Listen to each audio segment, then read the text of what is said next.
Que a paz e a graça de Deus seja com cada um de nós. Mais uma vez estamos aqui para o estudo da nossa lição da Escola Sabatina, que não é outra coisa senão o estudo da Palavra de Deus através de perguntas e respostas. Mas antes de nós fazermos o nosso estudo de hoje, vamos fazer uma pequena oração para pedir a direção do nosso Pai Celestial. Querido Pai Celestial, te agradecemos, Pai, pelo teu amor e pela tua graça. Te rogamos neste momento, por favor, a tua presença, a unção do teu Santo Espírito, Pai, para que possamos compreender a tua palavra, não como nós queremos, mas sim como tu desejas. Em nome de Jesus. Amém. Bom, neste momento, a nossa lição de hoje tem o título de Ministério Profético. A nossa introdução nos diz da seguinte maneira: a responsabilidade dos vigilantes, ou seja, dos pastores de hoje, é muito maior do que nos dias do profeta. Assim como nossa luz é muito mais intensa, radiante, e nossos privilégios e oportunidades maiores que os seus. É dever do pastor advertir e ensinar a todo homem com mansidão e também com sabedoria.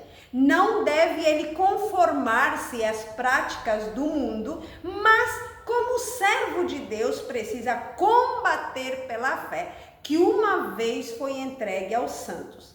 Satanás está constantemente operando para derrubar as proteções que o impedem de ter livre acesso à mente das pessoas. Enquanto nossos pastores não forem espiritualmente mais vigilantes, enquanto não se unirem mais estreitamente a Deus, o inimigo tomará grandes vantagens. Enquanto não se unirem mais estreitamente a Deus, como eu já falei, o inimigo tomará grande vantagem e o Senhor considerará os sentinelas responsáveis pelo sucesso satânico. Que coisa interessante e, na verdade, é para nós todos refletirmos, mas em especial esta mensagem vai para os pastores, para os líderes da igreja. Se não nos unirmos mais a Deus, é o que está falando ali, então nós também seremos responsáveis pelo sucesso satânico, porque Satanás ele tem sucesso quando os seus servos não vigiam, quando não se unem a Deus, quando não estão cheios do Espírito Santo e quando deixam de fazer a sua parte, como o que nós vemos que estava falando aqui, que devemos falar aquelas coisas que Deus nos manda para falar de acordo com a luz que temos recebido, e neste tempo a nossa luz é maior ainda do que nos tempos do profeta Isaías. Vamos entrar para a nossa primeira pergunta e o subtítulo é exortação. A primeira pergunta nos diz: quais reis de Judá foram mencionados na visão? Que elementos da criação precisam prestar atenção? Então vamos ler o nosso versículo que está em Isaías capítulo 1, o versículo 1 e 2, que nos diz: visão de Isaías, filho de Amós, a qual ele viu a respeito de Judá e Jerusalém, nos dias de Uzias, Jotão, Acás e Ezequias, reis de Judá. Ouvi, ó céus, e presta ouvidos tu, ó terra, porque fala o Senhor. Criei filhos e exalcei-os, mas eles prevaricaram contra mim. Bom, aqui nós já encontramos as duas respostas, as nossas duas perguntinhas da pergunta número 1. Quais reis de Judá foram mencionados na visão? O rei Uzias, o rei Jotão, o rei Acás e o rei Ezequias, que eram reis de Judá. Que elementos da criação precisam prestar atenção? O nosso versículo nos diz: ouvi, ó céus, e presta atenção tu, ó terra, né? Na verdade, isso é um pouco simbólico. Quando a gente fala dos céus e da terra, a gente fala tudo, né? Em outras palavras, todas as pessoas, todo o universo deveria prestar atenção às palavras do Senhor. A nossa reflexão, o nosso parágrafo, que está no livro Profetas e Reis, página 151, nos diz assim: o favor de Deus para com Israel fora sempre condicionado à sua obediência. Aos pés do Sinai, haviam eles entrado em relação de concerto com ele, como sua propriedade particular entre todos os povos. Solenemente eles tinham prometido seguir na trilha da obediência. Eles falaram assim: tudo que o Senhor tem dito, faremos, segundo o Êxodo capítulo 19, o versículo 5 e o versículo 8. Disseram: e quando poucos dias mais tarde a lei de Deus foi proclamada do Sinai, em instruções adicionais na forma de estatutos e juízos lhes foram comunicados por intermédio de Moisés, os israelitas a uma só voz haviam prometido: todas as palavras que o Senhor tem falado, faremos. Na ratificação do concerto, o povo, uma vez mais, em uníssono, declarou: tudo que o Senhor tem falado, faremos e obedeceremos. Isso está no livro de Êxodo, capítulo 24, versículo 3 e versículo 7. Deus havia escolhido a Israel como seu povo e eles o haviam escolhido como seu rei. Bom, no entanto, neste versículo nós vimos que céus e terra deviam prestar atenção, e na última parte do versículo 2 nos diz: criei filhos e exalcei-os, mas eles prevaricaram contra mim. Então, isto é o começo de uma exortação que o profeta Isaías estava fazendo para o povo de Israel. Vamos para a nossa segunda pergunta, que nos diz: como o entendimento de Israel se compara ao modo de como um boi e um jumento se relacionam com os seus senhores? Isaías capítulo 1 e o versículo 3 nos diz: o boi conhece o seu possuidor e o jumento a manjedoura do seu dono, mas Israel não tem conhecimento, o meu povo não entende. Então a pergunta é mais ou menos assim: como é que está comparando, né, a relação de Israel com Deus, assim como a relação de um boi com o seu dono? Na verdade, a comparação, ali o versículo diz: o boi conhece o seu dono, conhece seu possuidor, o jumento também, mas o povo de Israel não conhece, não entende o seu Criador. Isso não era somente para o povo de Israel de antes, mas deve ser uma reflexão também para nós. Às vezes nós vemos agora, neste tempo, a gente não usa muito boi, jumento, mas nós temos cachorrinhos e temos gatos em casa. E muitas vezes nós vemos que os gatos e os cachorros estão sendo mais fiéis a nós do que nós o somos com Deus, do que o ser humano é com Deus. Então é para nós refletirmos e possamos tomar decisões.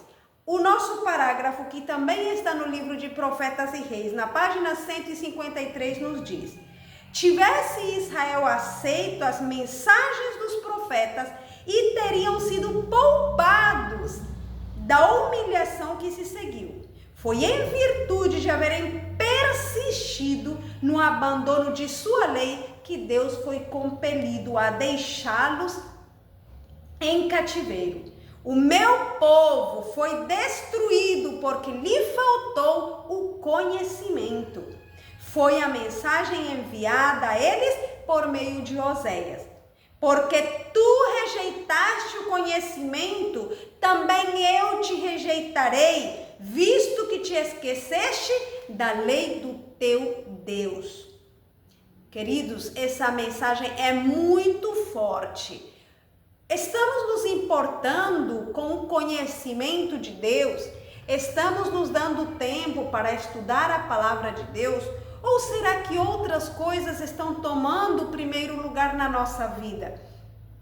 Eu fico pensando, porque às vezes tem alguns jovens que chegam aqui em casa e eu digo, se tem um tempo aí para ler, para estudar a Bíblia, e aí eles deixam a Bíblia de lado e vão e ficam no celular.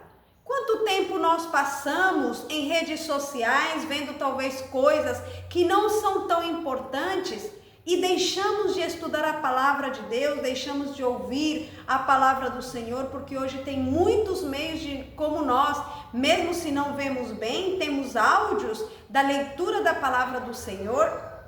Então, queridos irmãos, não sejamos pior do que os animais, porque os animais conhecem os seus donos. Deus quer que nós também o conheçamos, mas aqui o versículo dizia que o povo não está conhecendo a Deus.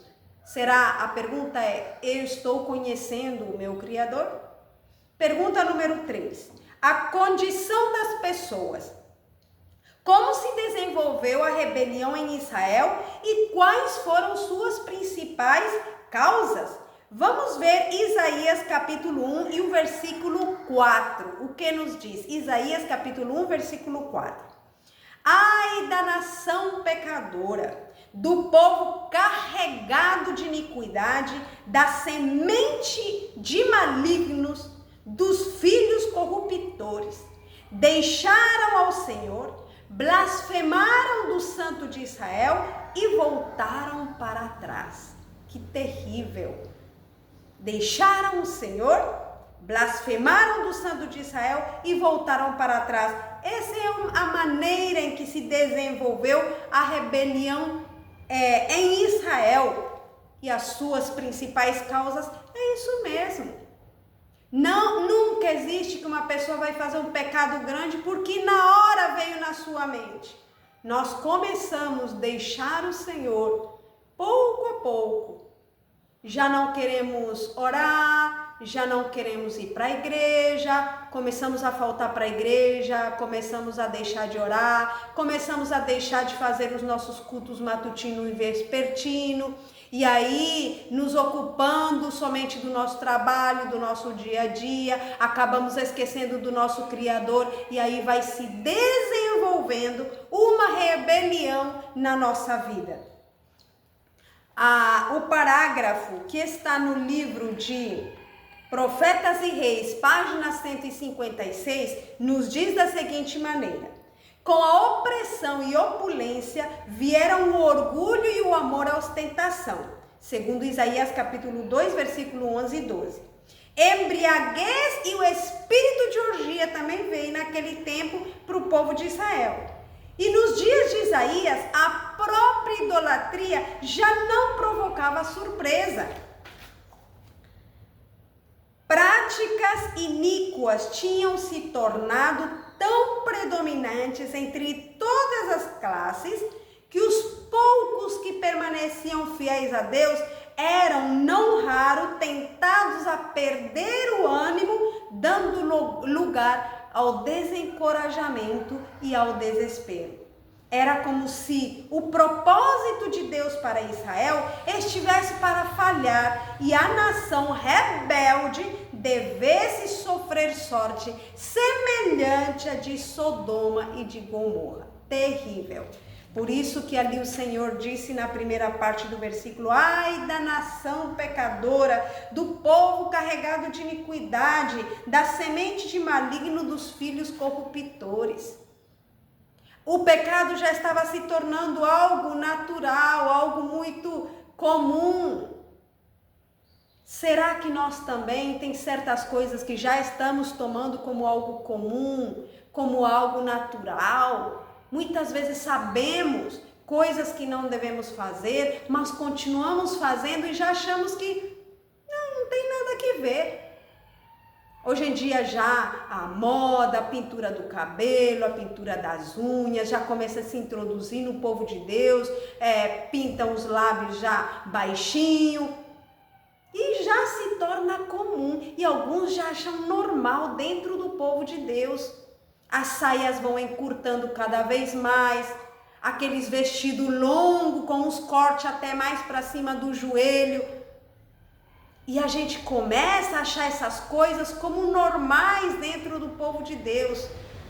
Mas, no entanto, para Deus isso não é normal. E o povo, o pequeno povo que ainda está, esse resto pequeno que está dentro do povo de Deus, sofre, se desespera, é tentado a desanimar. Não sejamos pessoas daquelas que estão carregadas de iniquidade, que guardam a idolatria no coração.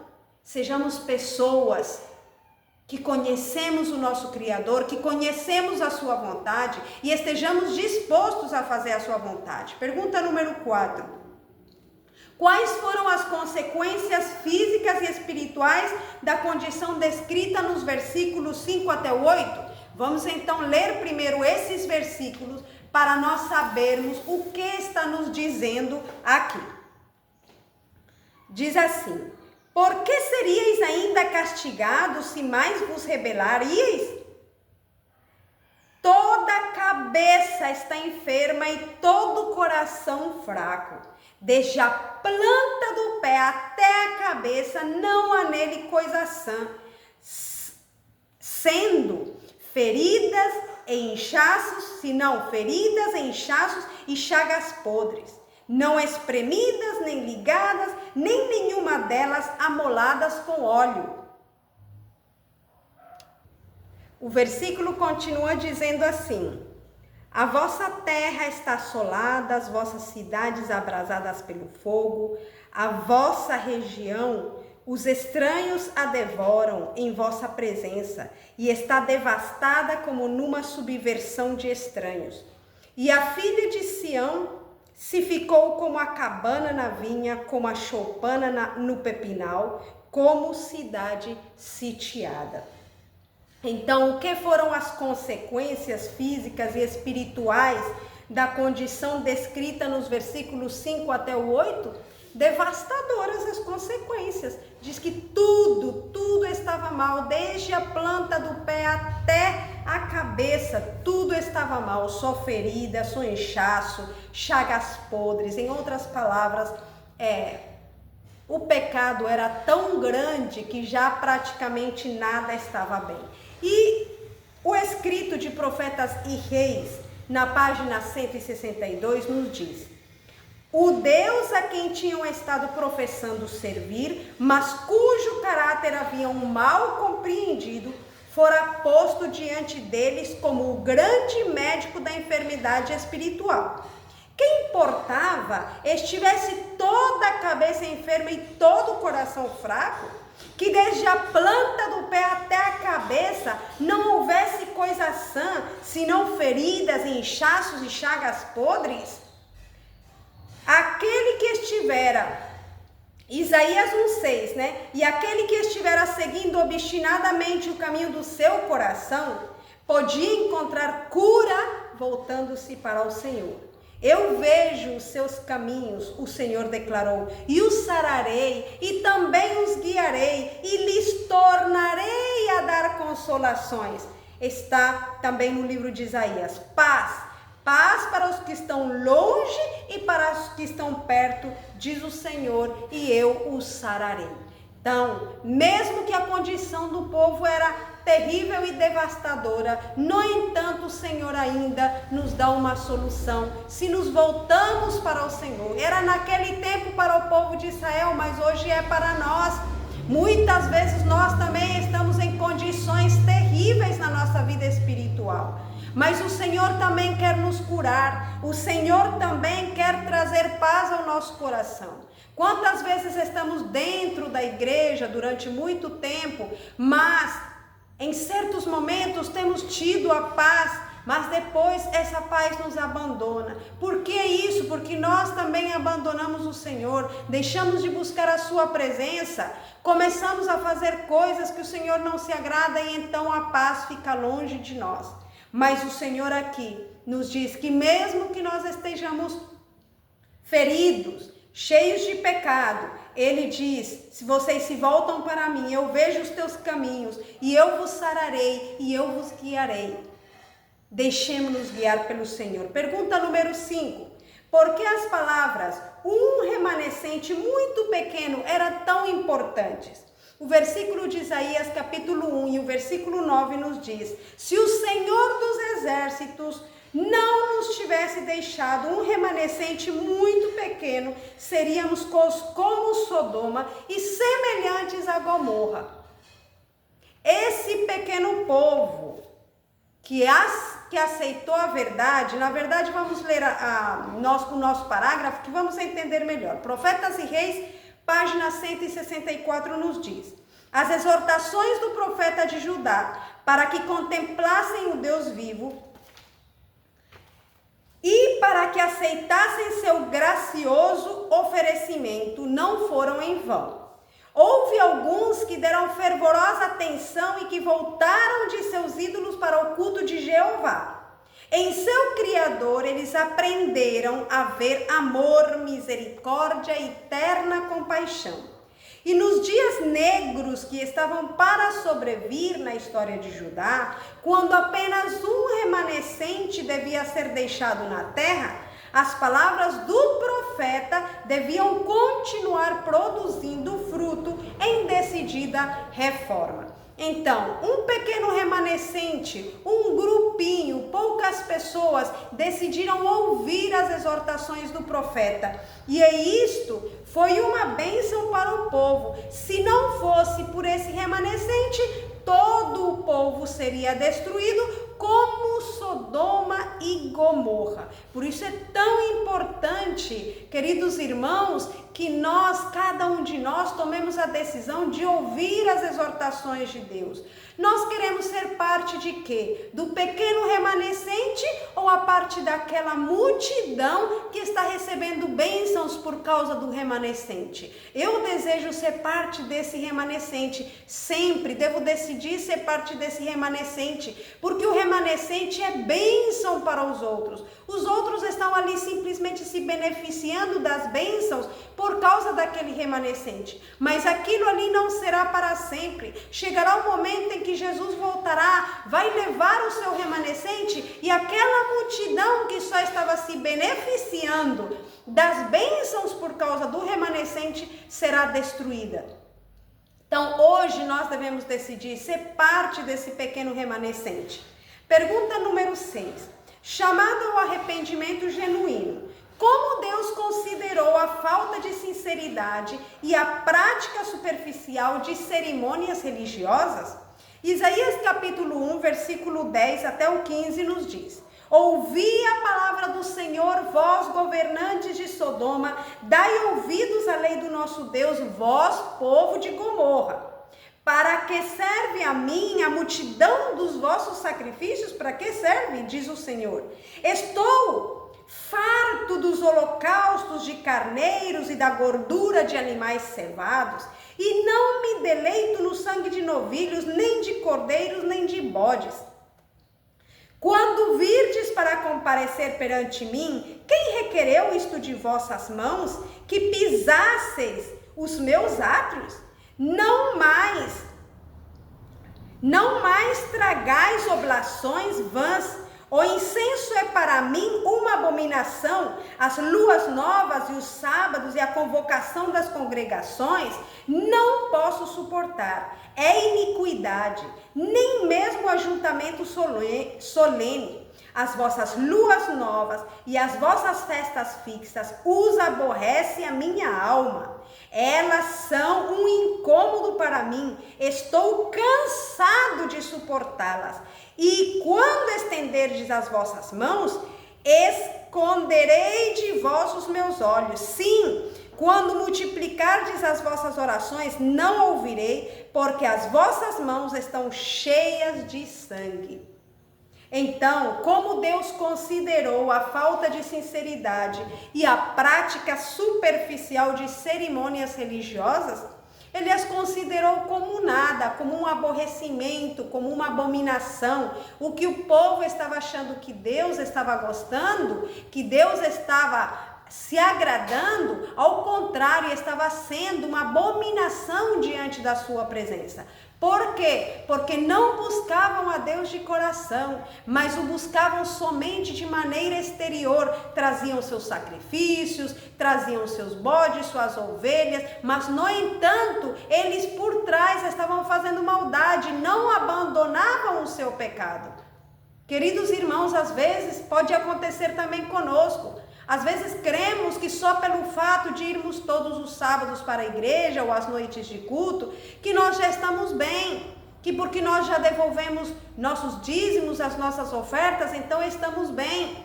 Mas se nós estamos praticando coisas que Deus não se agrada, se não abandonamos o nosso pecado, então tudo exterior, as cerimônias exteriores que possamos estar fazendo, Deus não vai se agradar. Ele vai dizer o mesmo, como diz aqui: eu não suporto mais isso que vocês estão fazendo. Reunião solene, mas cheia de iniquidade.